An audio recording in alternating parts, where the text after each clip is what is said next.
There are moments in the vast weave of existence when even a god forgets his place. Loki, the silver-tongued prince of Asgard, had reached one of those moments. His latest attempt to seize dominion over the 9 realms had ended not with a crown upon his brow, but with the taste of ash upon his tongue. Cast out, hunted, and quietly furious, he retreated into the forbidden corners of dimensional sorcery, searching for a doorway that might lead him somewhere his enemies could not follow. He found something far worse than escape. The spell twisted in his hands like a living thing.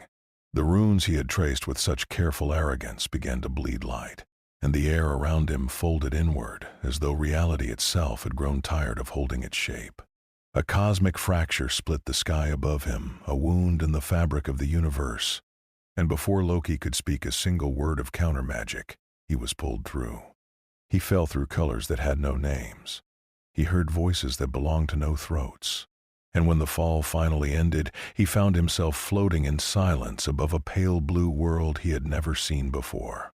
It was Earth, but not the Earth he knew. There was no shimmer of Asgard on the edge of his senses. No golden thread of the Bifrost humming in the distance. No echo of Odin's watchful gaze. No thunder of his brother's hammer waiting to greet him with equal measures of fury and love. This world was quiet in a way that unsettled him. It was a world that had never learned the word magic, a world whose people had never bent their knees to gods. Far below, in a hidden chamber lined with monitors, Cecil Stedman watched a strange signal bloom across his screens. Every needle trembled. Every reading contradicted the last. The Global Defense Agency had cataloged alien invasions, dimensional intruders and horrors from beneath the sea, but nothing had ever registered quite like this. The energy did not behave like radiation. It did not behave like technology. It behaved like intention. Cecil leaned closer to the screen, his cigar forgotten between his fingers. Something had arrived, something that did not belong. High above the clouds, Loki drifted with the ease of a man walking through his own garden. He tilted his head, listening. There were no prayers rising from this earth, no temples burning incense in his name or in any other. And yet the world below hummed with a strange kind of power, one he could feel in the marrow of his bones. It was not divine, it was mortal, and it was staggering. He watched a streak of light cut across the horizon, moving faster than any arrow, faster than any falcon, faster than the eye should have been able to follow. He watched another rise from the ocean and another from the mountains. This world was protected, not by gods, not by spells, but by mortals who had somehow become something more. For the first time in a long while, Loki smiled without cruelty. He smiled with curiosity. Far above the atmosphere, drifting in the cold quiet of orbit, Nolan Grayson turned his head. He had felt it too. A ripple in the air, a shift in the pressure of the world, the arrival of something whose confidence did not match its frame. He had known warriors. He had known conquerors. He had known creatures whose strength could shatter continents. But this new presence carried itself as though strength were beneath it, as though power were a trinket other men clung to because they had nothing better. Nolan narrowed his eyes. For the first time in centuries of quiet conquest, the stranger had entered the Viltrumite sphere carrying a weapon the Empire could not measure. Not muscle, not speed, not fire from the sky. Something older, something quieter, something that smiled.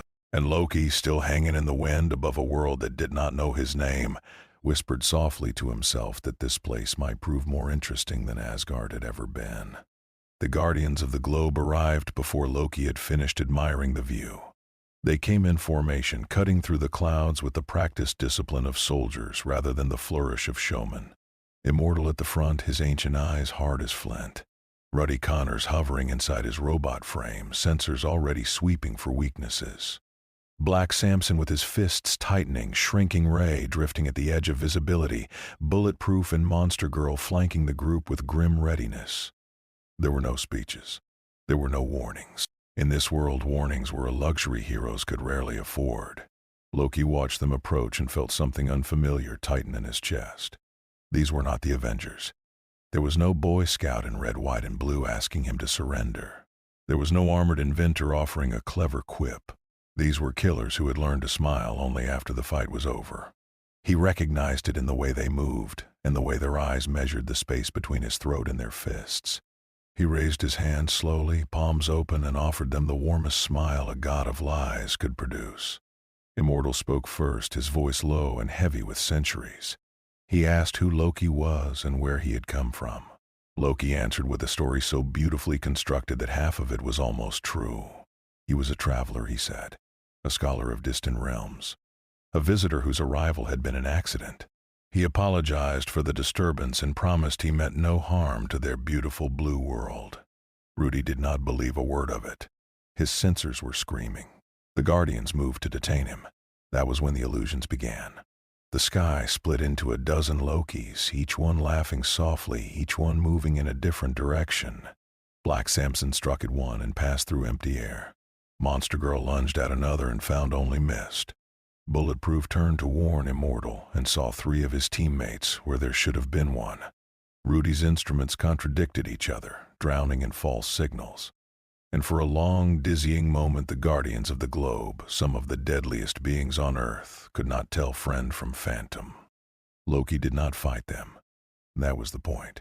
He did not need to. He drifted among them like smoke, whispering suggestions that felt like thoughts, planting doubts that felt like memories. When the illusions finally faded, the Guardians found themselves standing in a quiet field 100 miles from where they had begun, unsure how they had arrived, and even less sure of what they had actually seen. In his hidden chamber beneath the earth, Cecil Stedman replayed the footage 3 times. Then 4. Then 5. He watched a man defeat the Guardians of the Globe without landing a single blow. He watched illusions bend the perception of beings who could tear tanks apart with their fingers. And slowly, quietly, a thought began to take shape behind his tired eyes. For years he had been searching for something.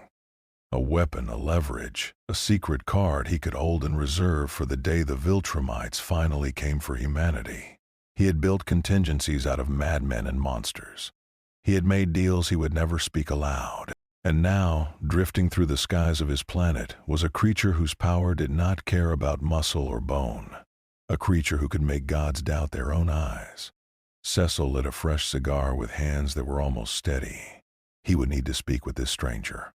Carefully. Very carefully. But Loki had already noticed him. From the moment his boots touched Earth, the trickster had felt the invisible eyes tracking him through satellites, through cameras, through the quiet hum of hidden microphones. He had felt the weight of a man who watched everything and trusted no one. And Loki, who had spent his long life learning how to read the shape of ambition, recognized Cecil at once for what he was. A useful pawn. A dangerous pawn. A pawn who believed, quite mistakenly, that he was the one moving the pieces. The report reached the Viltrum Empire the way most reports did, wrapped in the crisp indifference of an officer who did not expect to be taken seriously. A sorcerer had appeared on the small blue world assigned to Nolan Grayson. A trickster with illusions. A creature of parlor tricks and shadow play. The Imperial Council laughed.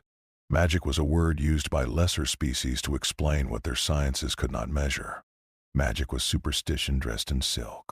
The Viltrum Empire had conquered thousands of worlds, silenced 100 religions, and reduced entire pantheons to rubble beneath its boots. There had never been a spell that could not be undone by a fist moving fast enough. And yet, in a private chamber far from the council floor, Grand Regent Thragg listened to the report a second time, and a third. His enormous frame remained perfectly still, but something behind his pale eyes shifted. He had lived long enough to know that laughter was the sound an empire made just before it lost something it could not replace. He did not laugh. He gave a single quiet order. On Earth, Nolan Grayson decided he would observe personally. He found Loki on a rooftop in a city whose name he had never bothered to learn, watching the sunset with the calm of a man who had nowhere in particular to be. The 2 of them stood in silence for a long moment, one an emissary of an empire that had swallowed the stars, the other a fallen prince of a realm that no longer wanted him. Neither reached for a weapon, neither needed to. Nolan spoke first. He asked what Loki wanted.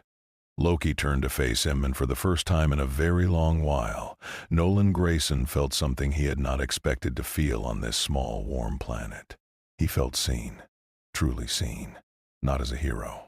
Not as a husband, not as a father, But as the thing beneath all those masks, the Viltrumite soldier who had come to soften a world before harvesting it, Loki smiled the smile of a man reading a book he had already finished. Their conversation did not become a battle, though both of them understood it easily could have. Instead, it became something rarer. It became a debate. Nolan spoke of strength as the only honest measure of a civilization. He spoke of history as a ledger written by those who could survive it. He spoke of the Viltrum Empire not with pride, but with the calm certainty of a man describing gravity. Strength ruled. Strength had always ruled. Strength would always rule. Loki listened patiently, and then answered in a voice as soft as candlelight. Empires do not fall to stronger empires, he said. They fall to whispers. They fall to a general who begins to wonder if his emperor deserves him. They fall to a lover whose pillow talk reaches the wrong ear. They fall to a lie told at the perfect moment to the perfect fool. Muscle wins battles. Ambition wins wars. And betrayal, dear Nolan, betrayal wins everything. Nolan did not answer immediately. He looked at this pale stranger with his clever eyes and his easy smile, and for a heartbeat he saw not a threat but a mirror. He too had once whispered lies to a world that trusted him. He too had once been a knife dressed as a friend. He recognized in Loki the shape of what he himself had been before a small, dark-haired boy had grown up and asked him a question he could not answer. Neither of them trusted the other. Neither of them wanted to. But when Nolan finally rose into the sky and left that rooftop behind, he carried something with him that he had not carried before. A splinter. A quiet suspicion that the empire he served might have enemies it did not know how to name. Light years away, in a chamber built from the bones of a conquered world, Thragg received a second report. His observers had watched the meeting. They had recorded every word. They had measured the pauses and studied the smiles. Thragg listened in silence, and when the recording ended, he rose slowly to his full towering height. He gave a second order, quieter than the first and far more dangerous. If this creature's words could plant doubt in Nolan Grayson, then his words could plant doubt in anyone. And doubt, Thragg understood, was the one weapon the Viltrum Empire had never learned to defend against. The trickster was no longer beneath notice. He had become a problem. Loki did not declare war. He did not need to. War, he had long since decided, was a crude thing preferred by men who could not think of anything cleverer. What he began instead was something quieter, something patient, something almost gentle in the way a spider is gentle with its web. He began with a whisper. A Viltrumite commander on the far side of the galaxy received a coded message from a trusted source. The message warned of a coordinated uprising on a colony world that had shown suspicious silence in recent months. The commander diverted 3 battlecruisers to investigate. He found nothing. The colony was as loyal as it had ever been. But while his ships were away, another commander noticed the movement and wondered why he had not been informed. Suspicion bloomed like frost across a window.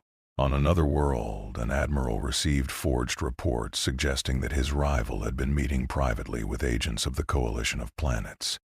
The reports were beautifully crafted, complete with dates, locations, and quotes that felt too specific to be false. The admiral said nothing publicly. He simply began to watch. And the rival, sensing eyes on his back, began to watch in return. 2 of the Empire's finest officers spent months circling each other like wolves, while the enemies they should have been hunting slipped quietly past. Elsewhere, a fleet chased a phantom armada across 3 star systems. The signals were real. The wreckage they eventually found was real. Only the enemy had never existed. Loki had painted a war in the sky using nothing but light and rumor, and the Viltrum Empire had spent weeks bleeding fuel and pride to fight it. The Empire, for the first time in living memory, began to make mistakes. Not large ones, not yet, but small ones. A patrol that did not arrive on time. A supply route rerouted twice for no clear reason. A general who stopped taking calls from a colleague he had trusted for 100 years. The machine that had crushed 1,000 civilizations began ever so slightly to grind against itself. On Earth, Mark Grayson began to notice. He was young, and he was tired, and he had been carrying the weight of his father's shadow for longer than any boy should. But he was not stupid. He had watched Loki move among the Guardians without lifting a hand. He had watched Cecil speak of the stranger with a careful respect that Cecil reserved for very few things. And now, listening to fragments of intercepted Viltrumite communications that Cecil quietly slid across a desk to him, Mark began to see a pattern. The Empire was chasing shadows, and the shadows all pointed back to one pale smiling man. Mark found Loki on that same rooftop, as though the trickster had been waiting for him. Perhaps he had been. Mark asked him simply what he was doing. Loki considered the question with the seriousness it deserved. Then he answered in a voice that carried no cruelty and no boast, only the quiet honesty of a craftsman describing his work. He was not trying to defeat the Viltrum Empire, he said. That would be foolish. Their strength was real and their numbers were vast and their will was iron. No army could break them. No hero could outfight them. He had learned long ago that some walls could not be broken. But every wall, he said softly, could be convinced to fall. Mark stared at him. He understood then, with a chill that reached his bones, exactly what he was watching. Loki was not fighting the Empire.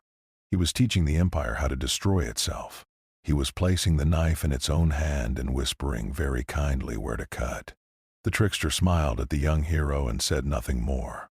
And far above them both, in the endless dark between stars, the Viltrum Empire continued to chase itself in circles, growing angrier and more certain with every mile that it was closing in on a victory that would never come. Patience is a virtue the Viltrum Empire has always claimed to possess. In truth, it is a mask worn by predators who prefer to strike when their prey is exhausted. Thragg wore that mask for as long as he could. He watched his officers grow suspicious of one another. He watched his fleets bleed fuel chasing ghosts. He watched a single pale stranger on a small blue world reshape the mood of an empire that had never before been made to feel unsure. And then he tore the mask off. The order went out on every imperial frequency at once. No delay, no warning, no negotiation. Every available Viltrumite within range of Earth was to converge on the trickster and end him. Not capture him, not question him, not study him. End him. And to make certain that no illusion could turn their strikes against one another, they were ordered to attack from every direction simultaneously, in overwhelming numbers, giving the sorcerer no space, no time, no breath in which to weave his tricks. The sky above Earth turned white. Dozens of Viltrumites descended like falling stars, streaks of light so fast the human eye caught only after images. Buildings shook before the first blow landed. The air itself seemed to lean away from them. Cecil's monitors screamed warnings in every color the human brain could interpret, and several it could not. Loki stood in the center of a great open plain, alone, arms at his sides, watching them come. And then he smiled. The illusions that followed were unlike anything he had ever cast. They were not tricks of the eye. They were tricks of the world. The plain beneath the Viltrumites' feet became a mountain range. The sky above them became an ocean. Cities that had never existed rose out of the ground and then vanished before their eyes could focus. Sound became color. Distance became meaningless. A Viltrumite lieutenant who had crossed 100 galaxies without hesitation suddenly could not tell up from down. They struck at him and hit each other. They shouted commands that arrived in the wrong ears. They watched their own comrades transform into monstrous things and, in the panic of the moment, did what Viltrumites always do.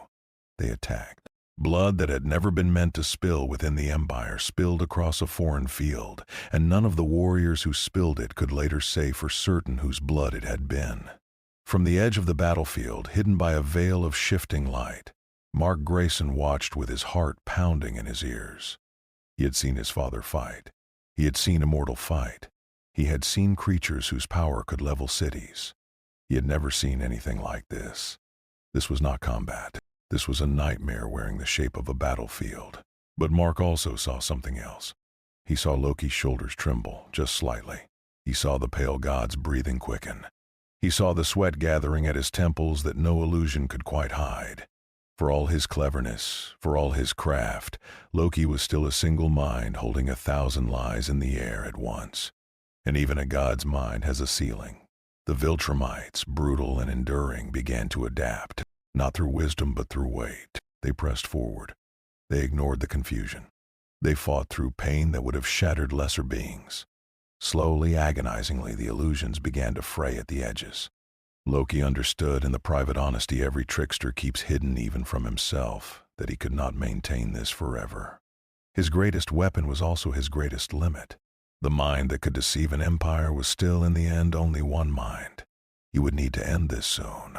He would need to end it in a way that no one, not Thragg, not Nolan, not Mark, and certainly not the Empire's countless soldiers, could possibly see coming.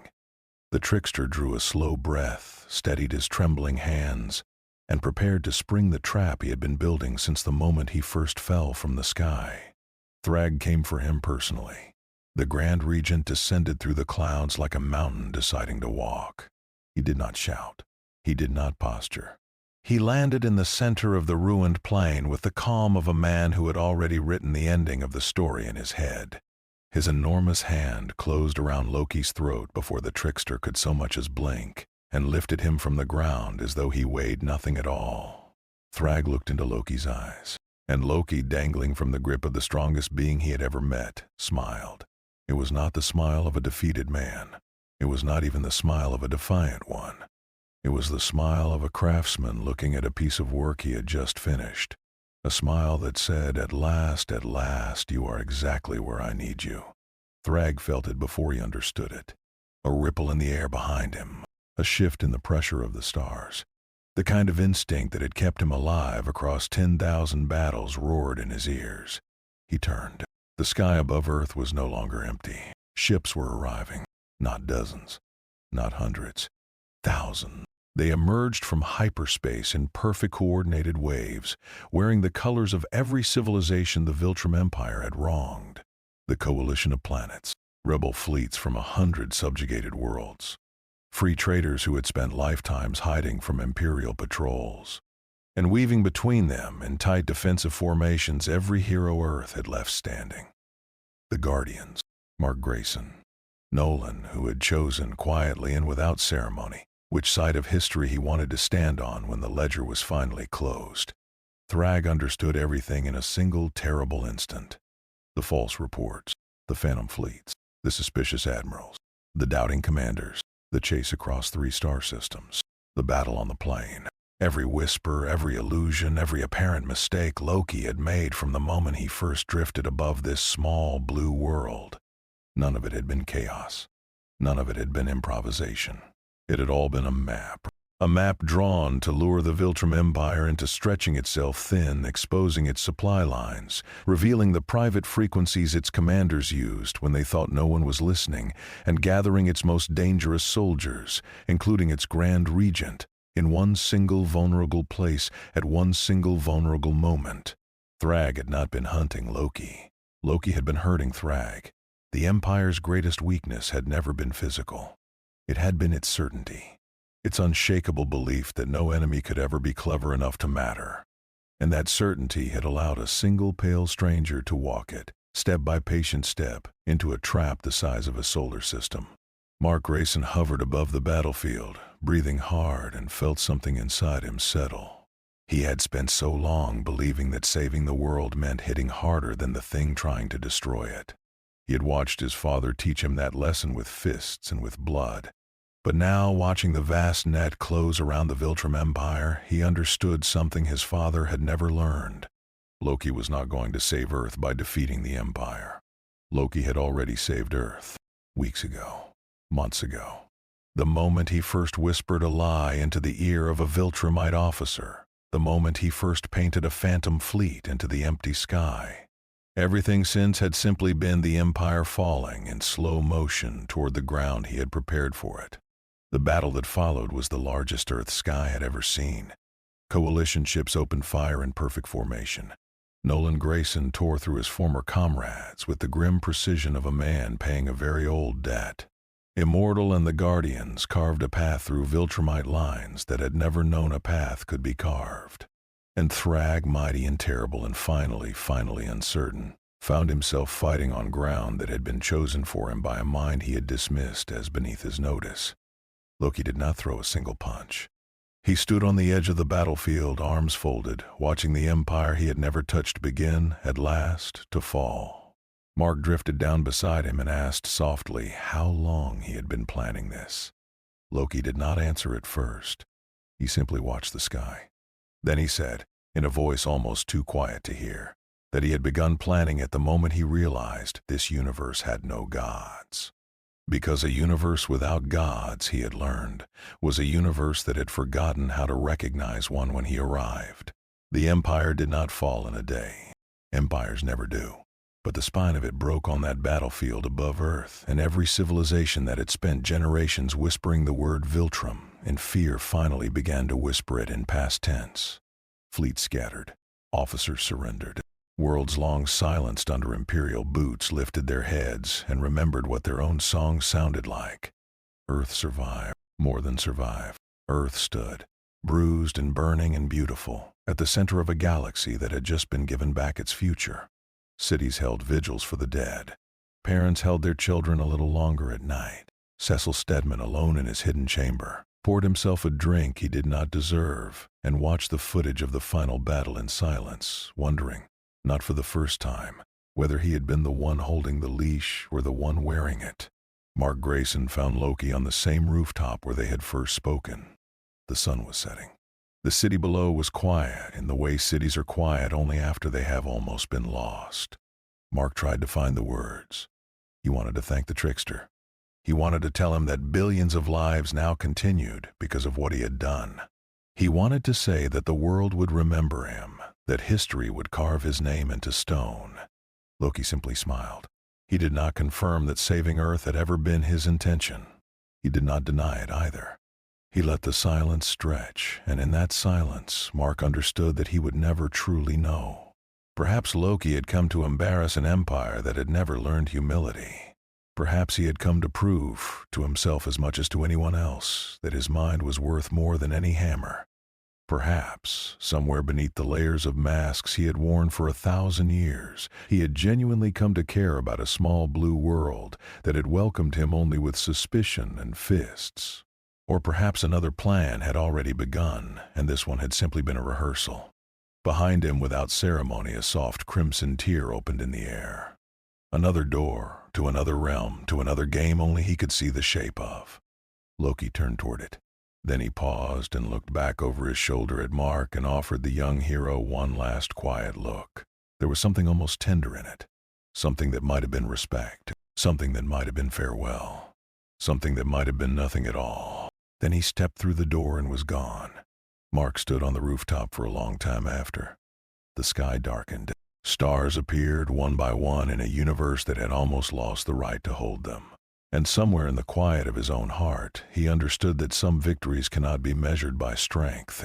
Some victories are not won by the strongest arm or the fastest fist.